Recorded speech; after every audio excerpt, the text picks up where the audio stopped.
Déco dans le présent pour mieux construire l'avenir.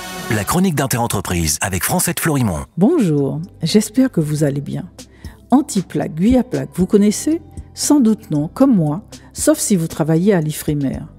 Antiplaque et Guyaplaque sont deux terminologies utilisées par la France lors du dépôt en 2009 d'une demande d'extension de son plateau continental dans le cadre du programme Extraplaque porté par les Nations Unies.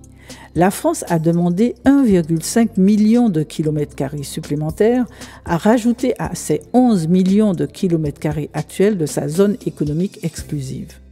Plus de 600 000 km² lui ont d'ores et déjà été attribués par les Nations Unies en 2019, dont plus de la moitié dans le cadre d'Antiplaque englobant la Martinique et la Guadeloupe et Guyaplaque pour la Guyane. En clair, les zones économiques exclusives de la Guadeloupe, de la Martinique et de la Guyane se sont étendues en 2019.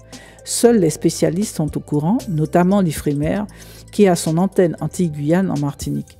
Ce serait pas mal si cet Institut français de la recherche pour l'exploration en mer voulait bien porter à la connaissance du plus grand nombre pourquoi la France a tenu à agrandir son domaine maritime, singulièrement au large des Antilles et de la Guyane, pourquoi y faire et avec quelles retombées pour ces territoires.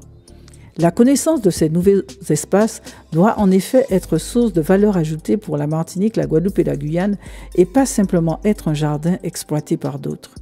En connaissant cette stratégie d'agrandissement, l'idée même d'abandon perd définitivement de tout son sens. À demain, prenez soin de vous. Déco dans le présent pour mieux construire l'avenir. La chronique d'Interentreprise avec Francette Florimond.